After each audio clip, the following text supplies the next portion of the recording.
प्यारे विद्यार्थियों, e learning की क्लास में आज फिर आपका स्वागत है।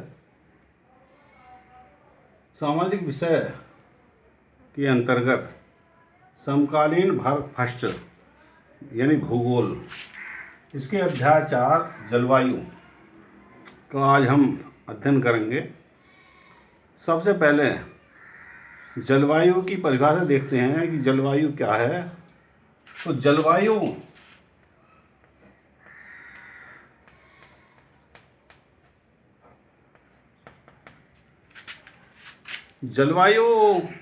किसी क्षेत्र विशेष की दीर्घकालीन वायुमंडलीय परिस्थिति का द्योतक है, जो लगभग 30 वर्ष तक का जो समय जलवायु के अंतर्गत लिया जाता है। जलवायु के साथ साथ एक शब्द और आता है मौसम। मौसम शब्द किसी स्थान विशेष की वायुमंडलीय स्थिति का अल्पकालीन स्थिति का द्योतक है और ये समय अल्पकाल का होता है। इसमें मौसम थोड़े समय में ही बदलता रहता है। मौसम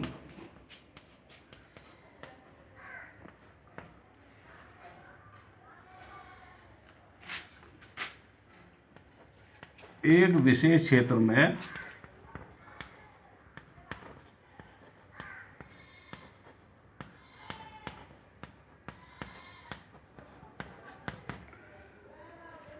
वायुमंडलीय अवस्था की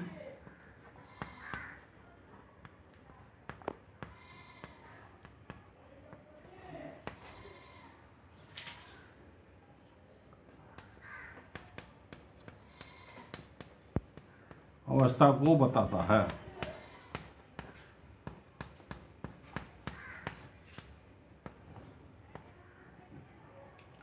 मौसम में किसी एक स्थान विशेष की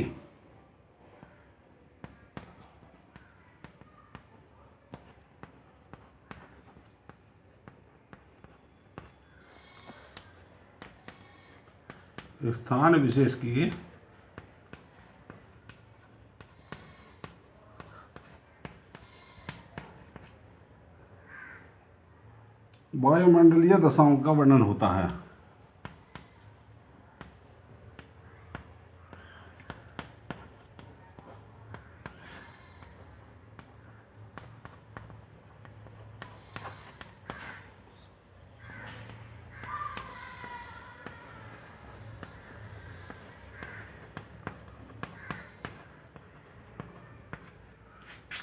ये जैसा कि मैंने अभी बताया कि जलवायु क्षेत्र विशेष की बड़े क्षेत्र की दीर्घकालीन अवधि जो 30 वर्ष तक की अवधि होती है कि वायुमंडलीय दशाओं का द्योतक है, जबकि मौसम एक विशेष क्षेत्र में वायुमंडलीय अवस्था को बताता है और मौसम में एक स्थान विशेष की वायुमंडलीय दशाओं का वर्णन होता है।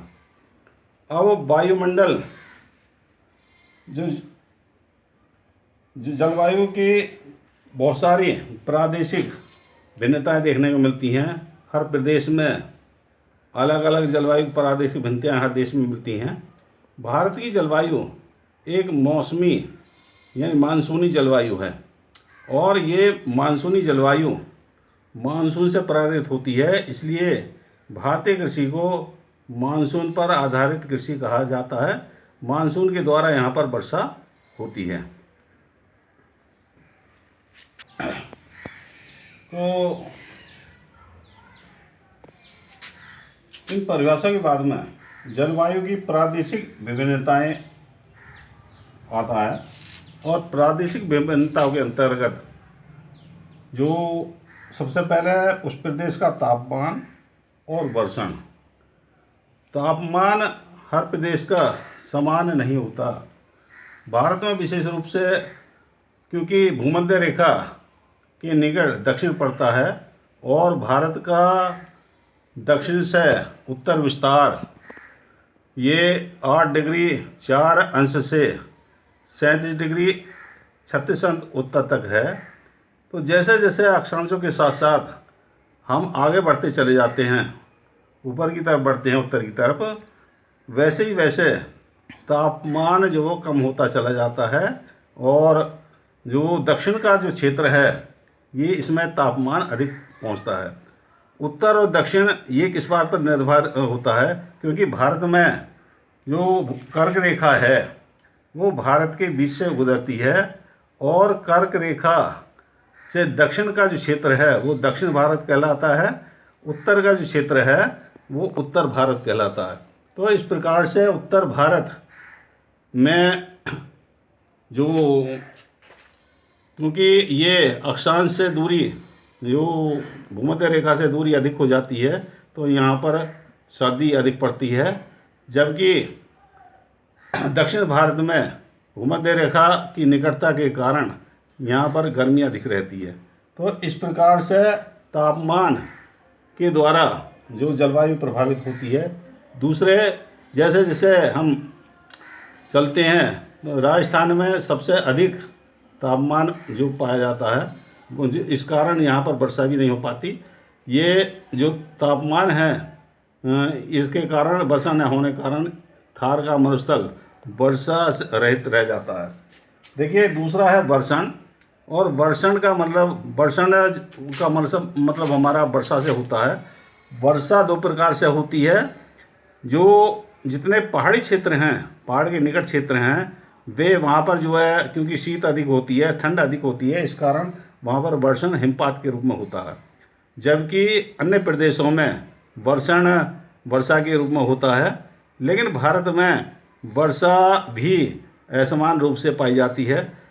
जैसे जैसे हम पूरब की तरफ चलते हैं, पूरब में मेघालय में जो गारो खासी जयंतियाँ पहाड़ियों की स्थिति ऐसी है जहाँ पर जो अरब सागर से बंगाल खाड़ी से उठने वाले मानसूनी पवनें यहाँ पर टकरा करके भारी वर्षा करती हैं, और यहाँ पर 400 सेंटीमीटर से भी अधिक वर्षा होती है। विश्व का सबसे अधिक वर्षा वाला क्षेत्र मौसिनराम ये मेघालय में ही स्थित है।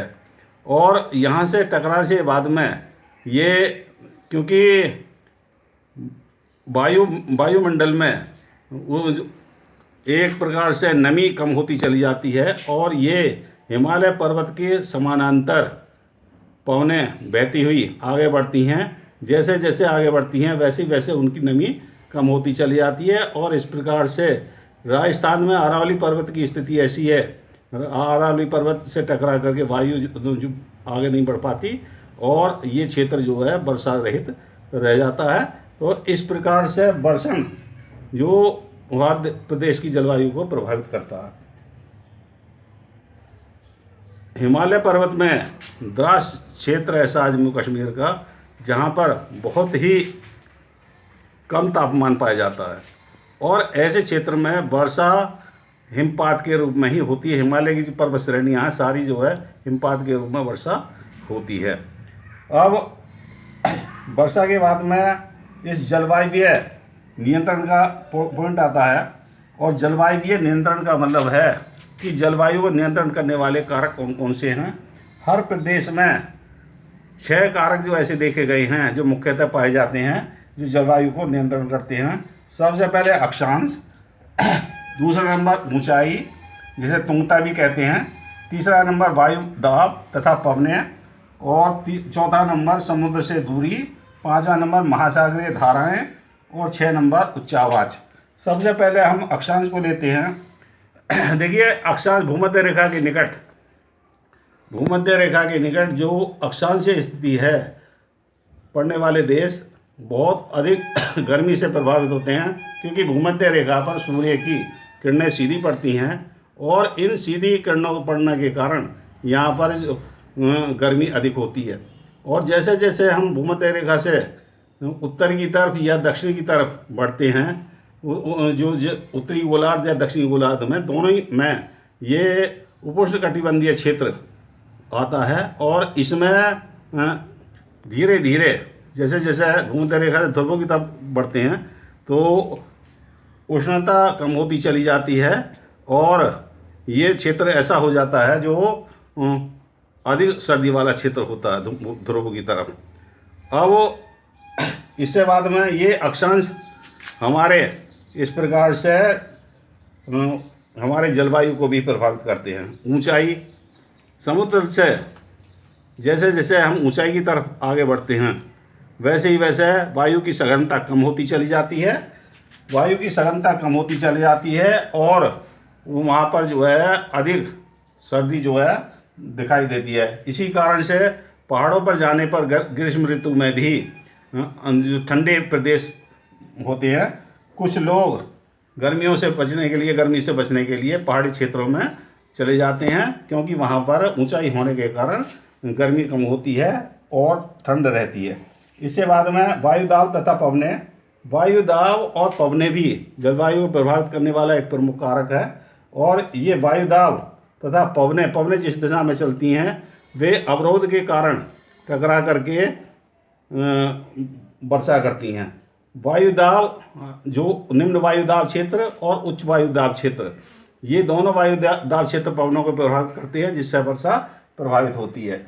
समुद्र तल से दूरी। समुद्र तल के पास में समुद्र, दक्षिण भारत जो हमारा देश का दक्षिण हिस्सा है वो लगभग तीनों तरफ से समुद्र से घिरा हुआ है। इसके पश्चिम में अरब सागर, दक्षिण में हिंद महासागर तथा पूरब में बंगाल की खाड़ी पड़ती है। तो इस प्रकार से ये बंगाल की खाड़ी और जितना हिंद महासागर, अरब सागर से हम आगे बढ़ते हैं तो समुद्र के किनारे सम जलवायु पाई जाती है सब समुद्र तटों पर, और यहाँ पर दिन और रात का तापमान भी लगभग समान ही रहता है। लेकिन जैसे जैसे हम स्थल की तरफ बढ़ते हैं वैसे ही वैसे तापमान जो है अधिक बढ़ता चला जाता है। रात और दिन के तापमान में भी पर्याप्त अंतर देखने को मिलता है। तो इस प्रकार से समुद्र तट की दूरी भी जलवायु को प्रभावित करती है। नंबर 5 पर आता है महासागरीय धाराएं। महासागर में बहने वाली धाराएं जलवायु को प्रभावित करती हैं, और कहीं पर जो है ठंडी धाराएं बहती हैं और कहीं पर गर्म धाराएं जलवायु को प्रभावित करती हैं। तो ये धाराएं चक्रवातों की उत्पत्ति का कारण बनती हैं, और इस कारण जो है ये जलवायु प्रभावित होती है। इसके बाद में 6 नंबर आता है उच्चावाच।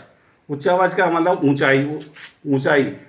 ये उच्चावाच एक प्रमुख कारण है, क्योंकि उच्चावाच के कारण ही हमारी जलवायु प्रभावित होती है। जैसे जैसे ऊंचाई बढ़ती है वैसे ही वैसे जो गर्मी कम होती है, और जो ऊंचाई पर जाने पर सर्दी अधिक बढ़ती चली जाती है। दूसरे जो पर्वत पठार आदि हैं, जो पर्वत हैं, ऊंचे पर्वत, ये मानसूनी वर्षा कराने में सहायक होते हैं, क्योंकि मानसूनी पवनों को रोकते हैं। जिस प्रकार से हिमालय पर्वत है, हिमालय पर्वत से टकराकर मानसूनी पवनें रुक जाती हैं और यहाँ पर जो है उत्तरी भारत में वर्षा करती हैं। इसी प्रकार से ये पर्वत जो उत्तर से आने वाली शीत हवाओं को रोकने में भी हिमालय सहायक है, और वो एक अवरोध के रूप में शीत हवाओं को रोकने में खड़ा हुआ है। तो इस प्रकार से ये जलवायु नियंत्रण के लिए 6 कारक मुख्य रूप से उत्तरदायी होते हैं। अभी प्रिय बच्चों, अभी हमने जो है वायुमंडल की प्रभावित करने वाले कारक बताए। इसके बाद में जलवायु और मौसम में अंतर। देखिए, जलवायु और मौसम में क्या अंतर होता है, इसे हम 2 खंडों में विभाजित करते हैं। एक तरफ जलवायु, दूसरी तरफ मौसम। नंबर प्रथम, दीर्घकालीन दशाएं।